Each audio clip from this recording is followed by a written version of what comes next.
The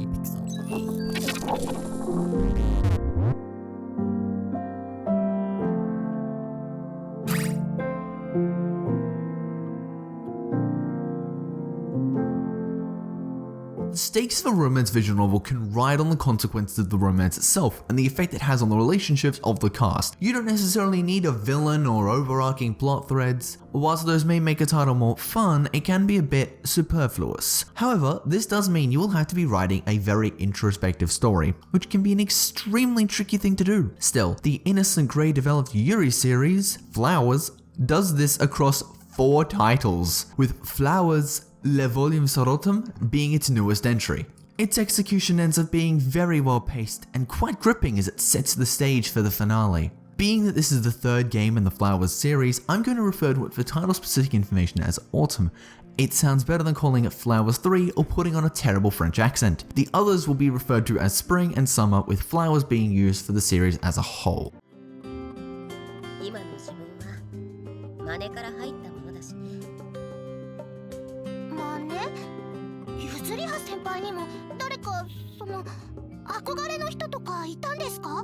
Autumn stars Yuzuriha Yatsuro, the president of the student council referred to as the Council of Nicaea, which is just a really cool name. Yuzuriha has a lot playing on her mind. As the president, she's the go-to for every problem that plagues the school, from setting up events to individual troubles. As a high school student, she's well liked by everyone, as well as incredibly infatuated with her childhood friend and Council of Nicaea vice president, Narine Komikado. The story of Flowers takes place at the St. Angraecum Academy, essentially a Catholic boarding school, and y'all know how pretty rigid stereotypical Catholics can be. Well, Narine is a pretty devout Catholic, which makes it a bit difficult for Yuzuriha to express her feelings. There's an added layer of mystery that is building up at the school as the relationship between the two unpacks. This ends up being just another obstacle for Yuzuriha to overcome, and the reader gets to witness how all this plays out. From the early moments of Flowers, it's easy to take notice of how soft everything looks. These titles are jaw-droppingly beautiful, and Autumn is no exception. Each character gets at least one new outfit for this entry, and there is a collection of exclusive seasonal backgrounds that really sell the passage of time over the entries. That's not taking into account the new CGs, which roll up to some very high standards. Autumn also uses specialized cut-ins, not to function as dramatic character entrances, but instead to place emphasis on details each scene will focus on. Additionally, there are also CGs that use watercolors to create a dreamlike image for flashbacks or scenes that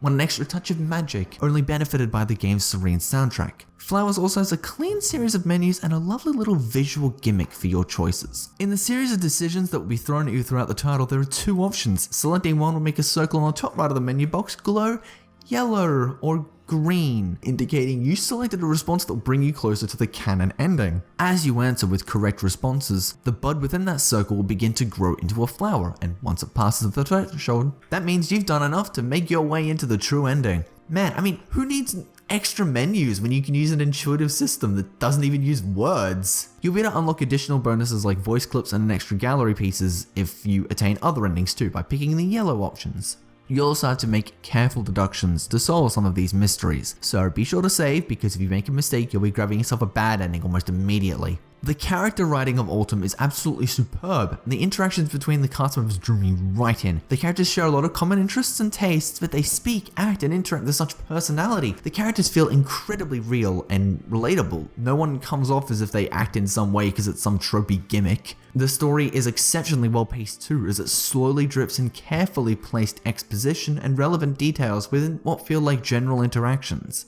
Interestingly, nothing ever comes across like it's being explained to you, and this helps the story immersion tremendously. Autumn also becomes incredibly tense, with characters approaching love and its potentially painful consequences with utmost sincerity, which had me clutching in a pillow for comfort because I just wanted my girls to be happy. I was very nervous that the ending would leave me upset. I was very invested, okay? 何を悪巧みしているの？そんなこと考えていないさ。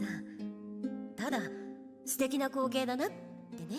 Flowers, Le Volume sur Automne is a fantastically crafted story with a wide spread of interesting, adorable, and fun cast members. I was drawn right into its extremely compelling narrative through its excellent scenarios and pacing. The illustrations will grab your attention, but you'll stay for the gripping romance that unfolds. Noisy Pixel is giving this entry of the Flowers series an 8.5 out of 10. As of right now, we don't actually have reviews for the other 2 Flowers titles, Le Volume sur Printemps and Le Volume sur Été, Spring and Summer. But even though Autumn is largely self-contained, it's highly recommended that you play through those titles first. There is a plotline here that continues directly from those into Autumn and from there into the finale. Each of these titles is like roughly 18 hours long, and they're very similar in regards to pacing and overall quality. Thank you guys so much for watching. Noisy Pixel is a group dedicated to bringing you guys the best interviews, previews, and more. Please stick around and subscribe if you haven't already, and ring the little bell just to stay up to date on all of our future content. And just so you're all aware, just so you're all aware, Erica is the best girl. Holy I can't say those words here.